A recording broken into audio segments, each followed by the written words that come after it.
Here's my notes. Okay. Okay.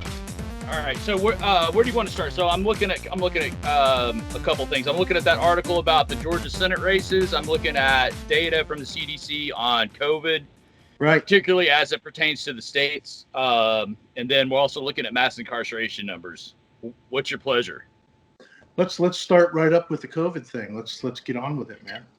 Okay. All right. So this is what I'm looking at that I have questions about. Hopefully you should be able to see my computer screen at this point. Oh, that's mass incarceration number. That's wrong. All right. Yep. This is COVID. Where's my COVID data? There's that. Where's my COVID data? Darn it. Yeah, that's what I did have. Give me just a second here. All right. We may have to restart just for Jeff. Yeah. To fill it. Okay, hang on. All right. Yeah. All right, so that's okay. I mean, it's fine. I'm not worried about a little bit of a glitch. All right, so what I'm probably most interested in, at least with the United States, is probably this number.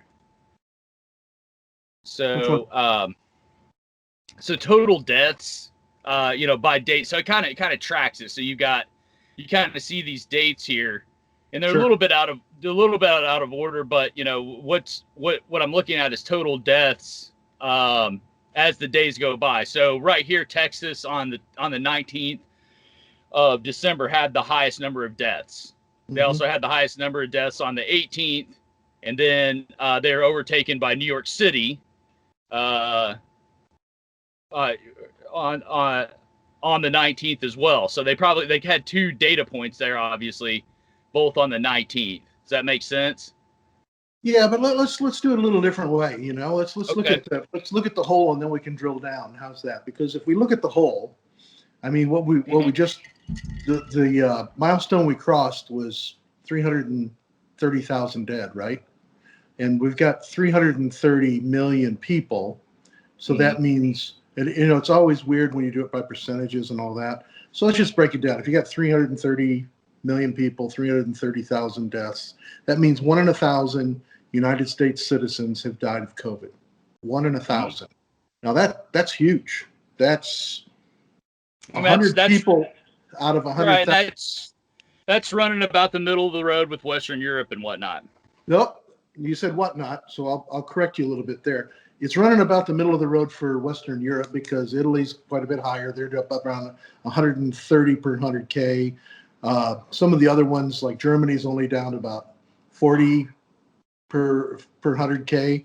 But if you look at the other parts of the world, and we didn't want to make this a global thing, I know, but they're substantially lower. I mean, like way lower than what's going on with us in Western Europe. So everybody likes to point at, well, geez, we're doing better than this or that. No, I'm not saying we're doing better than anything. What I'm saying is we're running about par for the course for Western countries. Yeah, for Western countries, that's correct. Yeah. Okay. So anyway, but I don't think that's an acceptable rate. I mean, at 100 people per 100,000, that means, look at your neighborhood. I mean, how many people live in Fort Wayne, roughly? A couple 100,000. That neighborhood. Yeah. So 400,000. So you should lose about 400,000. So you should lose about 400 people. You probably have 400 of your own neighbors, right? So. Right. And then you've got to even drill. Then that's where you have to start drilling down on the data is who is dying from it, right? By percentage. So the overwhelming majority of people dying from the pandemic are people that are elderly, above the age of 65. So you've got to break that down by percentage, and then following that is folks with obviously the number one killer is elderly folks with comorbidities, right? So Uncle Keith and Aunt Joy are not so much Aunt Joy, but definitely Uncle Keith, because he's got heart issues and he's overweight and he's elderly, so he's got to be super careful. Right. Then, then below that are people that are just elderly, like our president-elect and our soon-to-be former President Trump. Yeah. Elderly folks, Speaker of the House, Senate Majority Leader McConnell, those type of folks. Yep. They're the next block of folks that are most at risk, and then below that are folks in the eight. This is just a range. Age category of 45 to 65 that have comorbidities. Right. That's you can be particularly at risk, particularly if you have a lung or a heart problem of some sort, diabetes, obesity, et cetera, et cetera. 30 to 45, much less so, and below 30, it's just unheard of. Yeah, there's a few out there. There's a few deaths. There are a few. You're right. Yeah. But right. So, problem is the people that don't have, okay, your own personal risk you can manage, and I'm okay with all that. But the problem is when I'm walking around a store and I see that 35-year-old or 25-year-old walking around through the store with no mask on because he's managing his own health, but right. He's taking everybody else's health, including mine, because I go in that senior with the comorbidities, right? So right. Well, and that's where I think health at risk. Yeah, well, and that's where I think you have to. That's where I think the policy should be focused. For instance, to say that, okay, look, what we want to do is make sure that folks that are in these high risk categories are taken care of, and they don't have to expose themselves to the general population. Because what we do have to, I think, what we have to count that, again, everything is trade-offs. There's no solutions to anything. It's a trade-off. So if you're going to lock down everything, then what's the trade? What are you trading off for that? Right? You're trading off possibly crashing the global economy. You have to keep that in mind. And then there's consequences to that as well. Right. So that's what you have to look at. So you have to formulate a policy along those lines to say that, okay, look, I don't think it's too unreasonable to ask anybody. And personally, my observation has been, I don't know. There might be some research group out there that'd be able to measure this. I don't know how to measure it, other than you and I saying, oh, well, I went to the Walmart the other day and there was a cajillion people around and nobody could stay socially distanced, and there were 300 Trump supporters in there protesting loudly and spitting on everybody. How do you really measure that, right? From what I've noticed, I'm the outlier who will only put on my mask unless I get, if I get within 6 feet of somebody. I'm not I'm not going to put on my mask when I go into Walmart. I'm not going to put on my mask when I'm outside. I'm not going to have my mask on when I'm driving my truck. I'm not going to have my mask on when I'm in my car. Yep. If I get within 6 feet of you, I've got my mask. It's right there. It's right available. Put it up. If I get close enough to you, I went out and bought Jen's Christmas gift the other day. I needed some help from one of the clerks. And when he came over to help me, I put my mask up. Okay. Right. So that's. So you ignore the sign on the door that says you got to have a mask on before you can go in. You just go ahead and go in, right? You ignore that sign? Yeah. Well, right. Because in the summertime, do you ignore that sign whenever you just don't wear a shirt or shoes either? Which one? You ignore them all, or? Well, there's when or is that a different situation? The shirt and shoes are more important. Well, no, the shirt and shoes are very important because everybody is going to be offended by my lack of clothing. Nobody is going to be infected with COVID if I don't put that mask up and I'm not within 6 feet of them. Well, that's not what the data suggests. In a previous conversation we had, you said I probably had COVID back in March or April. Maybe I was it's sick. Possible. Maybe. So when you were walking around during that time and you thought, well, I might have it, but I might not, and I'll put up my mask when I want to, or I might not. So you could have been infecting other people around that time, people that you don't even know, people you may pass by, some old fat guy like me. Right, but I thought that. Well, no, wait, but I thought the data suggested that you had to be at least within 6 feet of somebody. Well, okay. I don't wear my mask in the car. I don't wear my mask at the house. I don't wear it Okay. when I'm walking around the property or anything like that. But Okay. if I get out of my car and I'm going into Myers or I'm going into one of the other groceries or something like that, my mask goes on before I go into the grocery. Just like, I wear shoes there, and I always wear a shirt, Right. it's Well, a safety yeah, issue too. and that's a and that's and that's I don't have a problem with that. If you think that for some reason that's going to slow the spread of the disease, but the data just simply doesn't suggest that. What the data suggests is What do you if mean? you are the data Masks don't do suggests anything? no, they do. Okay. If I have to talk to a clerk, like the clerk that I brought over, I'm like Mhm. buying my wife's Christmas gift. I Right. need to talk to you. You have to come very close to me so you can hear me. Put the Right. mask up, all right? Sure. Because I'm in your space. I'm in the space where I could communicate a disease to you if I happen to have it, Right. right? And so yeah, if rules make sense, I follow them. So I'm just going to science you for a second. You've Okay, go been ahead. looking at something, and you've been Science me. breathing in and out, and you've already spread your virus, and then you call somebody over, and then you pull your mask up real quick, and there's still stuff floating around in the air. There's stuff floating around in the air all the time. Why didn't Well, you no, just put the mask on and meet the requirement when you walked in? I mean, if you go to just about any place, they require you wear. If you go into Costco now, you can't walk in without a mask. They stop you. I don't care if you're a member or not. They stop you and they say you have to put a mask on. I'm sorry. That's all there is to well, and I generally speaking, if the sales clerks or whoever there, insist that I do that, out of courtesy, I'll generally oblige it. them But what do you mean out of courtesy? Why do you need to be reminded? Why don't you because just follow along because with the program? because I don't follow along with the program, Jeff. So you're a rebel. Um, I am Okay. when certain policies don't make sense, Okay. and But and wait that a second. policy, Policies that you don't think make sense. right? Sure, Okay.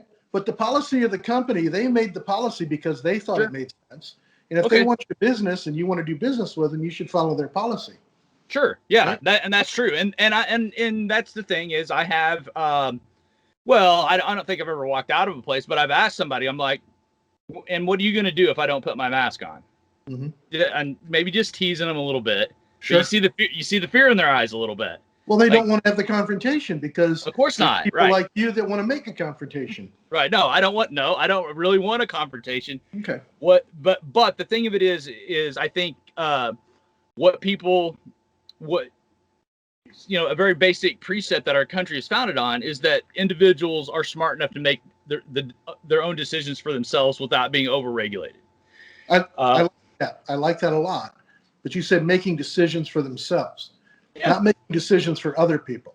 And right. that's what Well, you're and doing when you're walking no, around without a mask. but where you're missing the point is that part of making decisions for yourself is taking in consideration other people. I mean, part of my driving trucks is not just, oh, well, what's going to be best for me on this highway? What's going to be best for me on this highway in a broad sense is for me to just run everybody off the road, get the hell out of my way, and I'm going to go on my way. But I don't act like that. I What was I just think going of, to bring that up next. So I'm okay, glad you brought it up. okay. So the point being, I do take into consideration other people, uh, and that's part of my decision making process. And so I am not. I have not been convinced by the information that I've seen out there Mhm. that going into a Menards or a Myers or a Walmart or a Costco or anything like that and putting up in these wide open big box stores putting up a mask is preventing anything. I mean Mhm. that's not where the disease is being communicated. By and large, where the disease is being communicated is within small confined spaces where people are stuck. I believe Like, that. Small okay, gatherings, family gatherings. I believe that. yep, yeah, 100%. So so you've got so that's the kind of stuff you have to consider. What Mhm. what I wanted to look at with this again, let me pull this back up real Sure, quick. please. Um, is what I'm looking at here is you see all of these NYCs here Mhm. where they've got the biggest deaths, Uh-huh. the largest number of deaths. That's New York City. That's just not the state of New Right. York. Mhm. All right. And you're going all the way back to September here. But that's not deaths per day. That's total deaths, right? So That's we got total deaths, right? Yeah. right Who has between the, Texas and New York City. Okay. right? Texas, and then and then you see California pop up here and there. Sure. It's a big Okay. race. Florida Yeah. might even, So right, and then you get Florida creeping in here, right? Some of the bigger population states, right? So what you've got is a competition going on there between California, New York, Florida, Texas, the bigger population states. Florida particularly would be a vulnerable state because they've got an older population, right. by percentage, and so but the thing of it is you've got two different policies governing those states, and what particularly is interesting is New York, where the lockdown restrictions are draconian. I mean, so I wouldn't say draconian. That's a stretch. They're pretty tough. I get that. Yeah. Pretty tough. So because More than other so Jen and Isaac are going up to New York tomorrow, but they can't get through the toll booth without their papers. Right. They have So to be go able around to it. Just don't go on the tollway. Then you don't have to. You could. Yeah. Well, and you could do that. Don't go on the tollway. You could do that.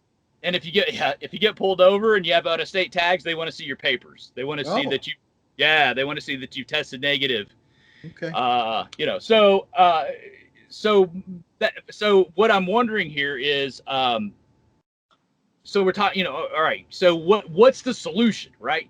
If we, if the masks are really the panacea, if the lockdown is really the thing that's going to cover it, what's going to get us to a situation like they're experiencing in New Zealand or Taiwan or whatever else? Brought that up, yeah. Okay, what's going to get us there? Because New York is already doing that, and they have more deaths than anybody. I mean, they're just consistently, number one in deaths. Yep. If you look at the infection rates as of late, if California was its own country, I think what did I look at? I was looking at this earlier. They were like third or fourth. They would be third or fourth in the world for infection rates in California. Sure. Very strict. The whole infection rate thing, I think, is a bit blown out when you start going from state to state and country to country, because I hate to say Trump's right, but he is, because we do the most testing. Okay, so we have those confirmed rates. The rate is really the death rate, the one that you can compare with, because if people die of it, they die of it. There's no had better tests, or unless they had worse hospitals or something like that. Right. But I did look up a bunch of stuff because I'm very interested in the international stuff, and you brought up Taiwan, and I brought up all the whole Southeast Asia countries, and I included China in there, South Korea, Taiwan, Philippines, Japan, Malaysia, Indonesia, Singapore, and Vietnam. And all of those countries, the absolute worst case was Indonesia, with only 7 people per 100,000 dying. Yeah, and the rest of like 1 or 2, or even less than 1. How could that whole part of the world have a better death rate or a better living rate? Right. Okay. So that's the big question, right? Because you're looking at states like New York and California, who are hardcore lockdown mask states, right? And there are leaders, ladies and gentlemen, in deaths. But so look at it this way: is I lived in 2 of those places, and I've traveled to every one of them. Okay. Right. Yeah. I've been to every one of them. I lived in 2 of them for years, and I can tell you that everybody wears masks when they're supposed to, and everybody social distances. And if somebody says you got to stay home, you got to stay home. Now we're planning a trip to go back to Taiwan in January, and we still, even though we can't even get on the plane unless we have a negative test. That's the first thing. But when you get off the plane, you still have to serve a 2-week quarantine. And you know what happens? The government puts you in a hotel and takes your key. You're not allowed out of the room. You order room service. You do whatever you're going to do. You can't go to your family home. You can't even go to your own home if you have a home there. You can't do any of those things. They actually control the virus. And I'll give you another really good example. Well, a couple of examples, actually. When China had a couple of those small outbreaks, they immediately tested everyone in the whole area. Not just like in a little block wide. I mean, like millions of people within a city, they tested them all. And they kind of did it smart, because instead of running a test on everybody like we do, They took 100 tests and they put them in a bucket, and they said, did we find any virus within those 100 tests? So they didn't have to, they did 1 million tests, but they only had to do 100,000 tests to actually come up with the million results or whatever. And then if somebody within that bucket of 100, I'm just using round numbers, somebody within that bucket of 100 tested positive, they'd bring that 100 back in and they'd test them again to pinpoint who actually has the virus, and then do contact tracing for those. And I think that's been the big boon for New Zealand. New Zealand was what? They're only at a half a person per 100,000. Even Australia, which is 7 times worse than that, is 3.6 people per 100,000 are dying. We're at 100. We're at 100 people per 100,000. So we're 200 times more likely to die than somebody from New Zealand, which is a Western. Right. Okay. So the bottom line is what we have done, even in New York and California, is that's a pittance, is what you're saying. Yeah. It's a joke. It's a joke. And all the rules that are out there, there's still people like you that only wear their mask when they want to. So all the rules really don't matter. All the rules that, that's true. In the United States, there's always people out there that just want to break the rules because. No, that's not true. No, the reason I don't wear a coat when it's 100 degrees out. No. And I don't wear a mask when I can be 6 feet apart from somebody else. Nobody asks you to wear a coat when it's 100 degrees out.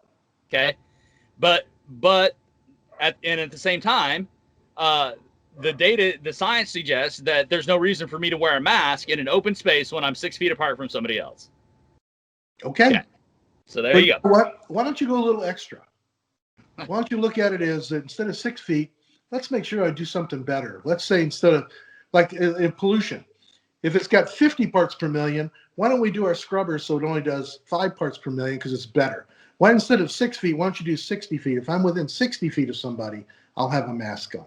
That way, me personally, I can't imagine if somehow I got infected and then infected someone else. And especially that I infected somebody else that was elderly or in my family.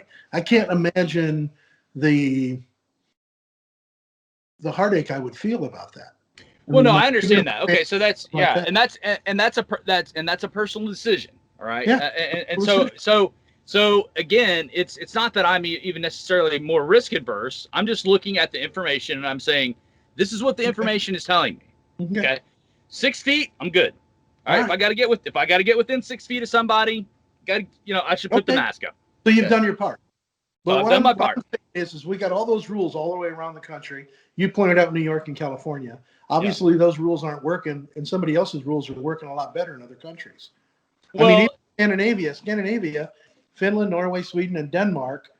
Sweden's the worst. They did absolutely nothing, and they're still 80 per 100,000. And then you go to Finland, Norway, and Denmark, they're at about 10, 12 people per 100,000 that die. Right. And somebody did something different. Right.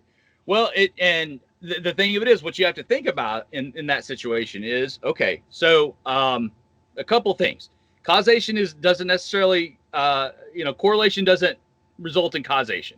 So in other words, if you look at, a place like Thailand, who will, you got to take the test before you get on the plane, you got to quarantine 14 days. Taiwan. And therefore, hey, got to take a test before you get on the plane. Step 1. Got to quarantine for 14 days. Step 2. Therefore, that's why they don't have the infection rates and death rates. No, that's a gigantic leap. Is it? There could be, yeah, I think so. Because so what do you think? What do you think they did right? Because they're even closer to China, and they have cross-strait planes that fly every hour, if not every half hour, from China. What do you think they did right versus the United States that made them not have all the deaths that we do? Well, just one country. We pick a whole bunch, all Southeast Asia. I think for certain that places like Taiwan and indeed China are able to, if you turn up and you've been found to be positive for a highly infectious disease, we'll just weld you in your house. It's not a problem. We don't do that in the United States. Probably not even a house. Probably take you to the hospital and put you in a quarantine facility. Yeah, that's what they do. Right. Why didn't we do? with case 1 or case 20 here in the United States? And well, then do tracing on that. all Why right, are we that's a year where. into this? Obviously, we're a year into this, and we know that what we did didn't work, right? Well, let's look at it this way. I think what we have traded off. Mhm. Again, there's no solution to it. There's only trade-offs. Mm-hmm. All right. Did the world economy collapse? No, it didn't. Oh, here we go. Why? Okay. You know what? Okay. We didn't do anything either. And you know what? Our president, some stuff come out the other day about him. He thought we'd just go with the herd immunity thing, and all his buddies sat around and said, yeah, they'll figure it out. And we're going to have the best drugs, and we're going to make sure everybody. But you know what? When it all comes down to it, 1 in 1,000 people in the United States have died, and we're not at the end yet. We got people canceling Christmases. This is going to go into the summertime next year. And then who knows when we're Well, going to get our not shot. not if Biden knows what's good for him. If Biden knows what's good for him, He has no he's not going to control be over it either. This is running He rampant. does. Nah, Nobody has. We've got the vaccines. He's going to get them out. They We'll be back. Worst case scenario, we'll be back to normal early April. You know, no way. We won't be back to normal for sure. So we'll remember that. Okay, we'll revisit it in April. Okay, We will not be back to normal. that's by my April. prediction. And the reason is because you've got 300 million people to vaccinate. How many vaccinations do they make a month? Well, no, you don't have 300 million people to vaccinate. What you have is you have a very small percentage of that are most at risk, and that's who you need to get vaccinated. Okay, so let's say that's 25%. Okay, that means you got to do 75 million people. Okay, more than that, 80 million people need to be vaccinated. They can't even vaccinate, and you got to have 2 vaccinations. You got to have 2 shots, right? So when they get on the news and say we've already shipped 200,000, that's so much less than even 1% before the end of the year. Well, It's we'll almost see. nothing. Right, we'll see how competent the Biden administration is at logistics. It's not about logistics. It's about production. Remember, you have factories that make this virus. It's not something they just squirt some stuff out of tubes and then they come up with it. It's something that has to be made, right? It has to grow. Right. So the point being is what you have to think about is, again, it's trade-offs. Mm-hmm. You have to think about, okay, there are countries in the world that can afford to, we're done. We're out of the game. Everybody's staying home. We're going to give you money. We're going to ship you groceries, whatever it is we need to do. United States can't do that. Western Europe can't do that. And the world economy survive. Just can't happen that way. So how can other countries do that? Because you think other countries can do that? I mean, how could a country in Southeast Asia do that? Just say, everybody stay home. We're going to ship you everything. I mean, the money's got to come from somewhere, and they don't have the kind of banking. Well, and again, I don't know if they're how concerned they are about shipping anybody anything. Well, they are. Actually, when I show up for my 2 weeks, in January, they provide food for you. They provide you a little food pack and everything else. When my niece flew back from Japan back in the early part of the year, she has her own house, and at that time they still allowed her to go to her home versus staying in a hotel. And after she was there, that same evening that she arrived, the government sent over boxes of food and toilet paper and shampoo and all the things you'd need, so you didn't have to leave her house, right? Right. And so top-down, centrally controlled governments are more readily able to do that sort of thing than the United States government is. I'll grant you that. I'll get the top-down thing. I think you're throwing an extra adjective on there, the top-down. Some governments, I'm just going to say some versus top-down, some governments have different priorities than other governments, and they'll go ahead and do something like that. How about that? Yeah, that's right. Because again, like we talked about before, when you sacrifice freedom for safety, that's what you're sacrificing, and that's what most countries will do. And that's what a lot of politicians want to do. I mean, on both sides of the aisle, because nobody wants to be the guy who is, you're the guy who just threw caution to the wind and all these people died and everybody's dead. And Nobody now we're wants- dead. Nope. Get reelected on that platform. Yep. Good luck, right? Nobody has the guts to come forth and say, you know what? We're not going to take this kind of control, because when government takes this kind of control, it's very rarely returned. Mm-hmm. Again, I case in think point. what happened is nobody had the guts to actually do a real lockdown for 3 or 4 weeks back in February or March, identify who had the virus, and then do contact tracing on those people. And that's what the successful countries did. They locked down, because they're not locked down now. New Zealand's been open since summertime. Everybody's going to okay. I think. Well, all right. Now let me bring this other piece in as well. You're looking at New Zealand, and you're bumping into a person every 100,000 miles. I don't know how. No. New Zealand, there's population. Don't tell me population density doesn't have something to do with it. You know what? I've been to New Zealand. Auckland is not a small town. Okay.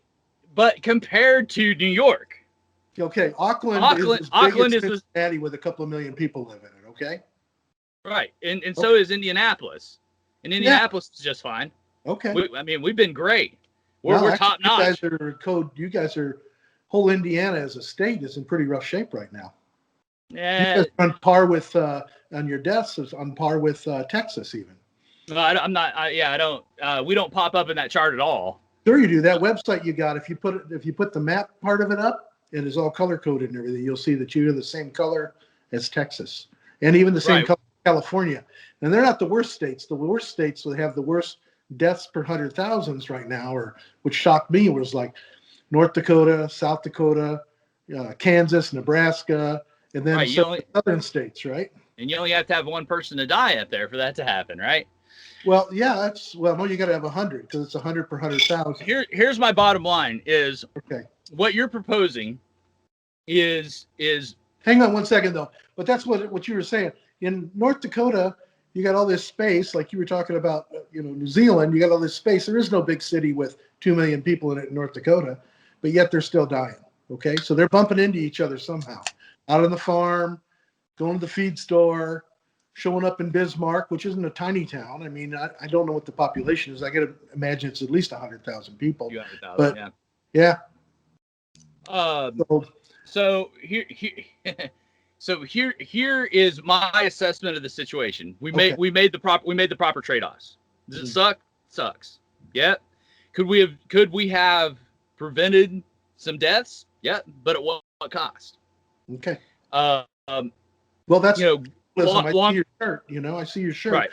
So how much were those deaths worth? What has our GDP grown or maintained over this period? So maybe we can divide that extra GDP by how many deaths we had, and we'll see what each life was valued at, and then we can use that as a rule for next time. Right. Well, and so if you want to make that analysis, if that's how you're gonna approach policy, then what you need is a top-down centralized government who says this is how things are. Mm-hmm. Right. And that's just not what we do in America. We don't have a top-down centralized government. We don't have a top-down centralized government. I'll give you that. Right. So. And I mean that's our biggest right. That we talked about that before. That's our Achilles heel, right? Our freedom. Well, I think it's. I think part of it's the freedom, but I think it's and I'm going to pick on you a little bit here. It's the pick and choose of freedom, right? Is that you can pick and choose the freedoms that you want. There's other freedoms that other people might say that's their freedom, but you don't want them to have those freedoms. It's really like this in particular about the masks, right? And I'll go completely left field with this one. You don't think that women should have freedom of the autonomy of their body, but for masks, you want freedom. So, I mean, you pick and choose your freedoms. Other people pick and choose their freedoms. And I'm not trying to get that conversation started, but just to go completely left, I'm just saying, everybody has their freedoms and they pick and choose their own freedoms because that's why we have a free country. The problem is whenever the rights and freedoms overlap with other people's rights and freedoms, and that's right. That's when, I mean, but that's right. You're talking about externalities. My freedom to throw my fists around ends at your nose. That's right? right. I don't have the freedom to punch you in the nose. That's That's right. against the law. All right. Mhm. Now, so what you're doing is you're equivocating that to my saying, okay, when I look at the information that I've been given on this situation, and I walk into Walmart, and I've got my mask here, and it's not up, Mhm. and I say, okay, wide open space here. From what I understand of the data, Mhm. I need to be within 6 feet of I somebody know to what you're spread saying. this thing. Well, let me Huh? equivalent it another way. Let me go another way Okay. with it. Okay, like right now, one of the big arguments in the Senate and the House is in this Go in ahead. this Sorry. in this new bill that they're trying to put together. You know, they want to not have any. What do they want to do? They want to make it so people can't sue each other over giving each other COVID or COVID related stuff, right? Right. Anyway, sorry, I'm just losing No, I'm sorry. losing Hang word on. there, but I'm you get the understanding what I'm saying. right. And one of the big reasons they want to do that is, and I'll go back to what we talked about one time before, is about HIV, right? If I spit in your eye, if I've got HIV and I spit in your eye and you catch HIV, they consider that assault, and I can be held responsible. I can go to jail for it. But Yeah. if you're walking around without your gaiter on and you cough on somebody and they end up with this and they end up dying, nobody gets to sue you. So I kind of equivalent the same way. Whenever you're talking about a biological attack, it's kind of the same thing. I obviously not as deadly as HIV. I get that everything, Mhm. but it's the same thing. Is that your germs or your virus that you're harboring and that you're spreading to others is stops at the nose of my face. If you don't stop your virus from getting to my nose, it's just like punching me in the nose, as far as I'm concerned. Well, no, I agree with that, Just because you can't and see that's my why, that's why we have the information we have to say, okay, if you're within this amount of distance of okay. somebody, it's probably going to be a good idea for you to have your mask up. The other approach to policy is that, what alarms me, when I get nervous, is when I see, not you because you don't look old, you look like you're about my age. But anyway, Mhm. we'll just leave that aside. There you Okay. go. Take Well, that thank you very compliment. much. I'll show Absolutely, you a picture 100%. after this that my buddy sent me. Oh my So, God. what alarms me is when I see the elderly out there. Mm-hmm. That's where I think our policy should be focused, is to say, Right. look, if you're in these vulnerable communities, you have no business being out. And here's where we need to focus our relief packages. But Here's so where we need, I said, why don't they have any business being out? You just said because it's safe as because long as everybody wears their mask within 6 feet. no, well, okay, Why would you so segregate those people? Come on. but you want to segregate everybody. No, I don't want to segregate anybody. I want everybody to work together to beat this thing. Right. And my suggestion would be that that um that if you are among the population that is the most vulnerable, Yeah. it is incumbent upon you as an individual to take Yep. the precautions necessary. Okay. Yep. Now, I do do we that. need to? Okay, 100% right. So you're not going out willy nilly, just wandering around all over the place. Nope. Not at Probably a all. wise idea. Okay. That would be more of the suggestion, Mm-hmm. or that would be more of the not necessarily even policy focus, but recommendations from the powers that be, the Sure. CDC, whoever else, to say, look, Absolutely. if you're part of this vulnerable population, you would be extremely unwise, right? I mean, this is why we canceled Thanksgiving. Didn't like it. I was angry about it. Didn't want to do it. But I think Ty was right. Ty said, look, I've been around folks that have had it. Right. Amelia tested positive, etc. Maybe we decide to sit this one out. I Yep. think mom and dad are going to survive this Thanksgiving and Christmas. I mean, and one of the only reasons Jen is going up to New York is because, she might not be able ever to see her grandparents again. They're not in great health, and so they're taking all these precautions. They're all getting tested, and so they can see the grandparents again maybe one time before they die. But that's the kind of thing that's got to be done. I Yeah. mean and what I want to see policymakers do is say this is the deal, Mm-hmm. and it is up to you as individuals to make those individual decisions. Mm-hmm. That's and then let the chips fall where they may. Because again, I am not convinced that any lockdown policy or masking policy or anything else is really really would have done the trick. Mhm. Again, you're talking about trade-offs. Had Trump said, well, we've got this virus coming into the United States, whole economy shut down. Nobody go out ever again until we say so. We've been Could have horrible done. for the election. Would have been horrible for He his might have reelection, lost. but well, he was going to lose. When this happened, it was over. When the stock market went down, that was a fait accompli. That's when I was like, okay, it's over. Mhm. But the point being, could we've had a lot? Could we have a lower death rate? It's possible, but at what cost? Yep. That's what you always have to ask. I mean, when you're making policy, you have to ask, all right, at what cost? So we say we save 200,000 lives now, but now we've got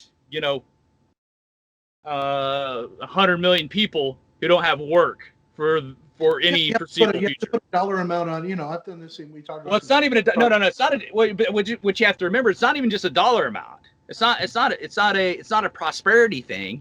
When you start talking about putting people out of work, you start talking about higher rates of suicide. You start talking about higher rates of domestic violence. Yeah, sure. More drug use. You got all the other things going on, right? Right. So that's that's the kind of thing that I don't think those are substantial, but anyway, I think that yes, they've gone up, and I think people grab onto that. If it's a 1% increase of suicides, they're going to grab on. I don't know what the number is. I'm just saying one. Well, I'm talking about I don't know. But when you crumble the strongest, the most prosperous economy that in the history of mankind, when you cripple it to the point that it can't recover, you're going to have major problems going down the road. So I saw a statistic the other day that 25% of all restaurants in the United States have gone out of business this year. Okay. Yep. So all those people that worked at those restaurants are now unemployed. I don't know if they show up in the unemployment ranks. Like if I became unemployed because I'm a contractor or a consultant, right? Right. I wouldn't show up in any unemployment ranks because I don't draw unemployment. I don't qualify for it. I'm doing my own thing. I get my own kind of business thing, right? Yeah. And my business doesn't close, but I just don't have any work if I don't have work, although I've been busy, so that's great. I appreciate all that. But sure. All those people are quite hungry. $1,200 didn't do it for them, and a lot of them didn't even get unemployment because of their gig work situations and all the other stuff. I think there's a lot. I think that you look at that top line of folks that are out there, that are still working like yourself. I mean, you're going to be working no matter what, still making a good wage, taking care of your family. But there's a whole bunch of people out there that aren't. They're in really rough shape right now. And, we keep kicking the ball down the road with, well, anyway, we're getting off on another topic. I didn't want to do that. But anyway, kicking the ball down the road as far as, eviction moratoriums and foreclosure moratoriums and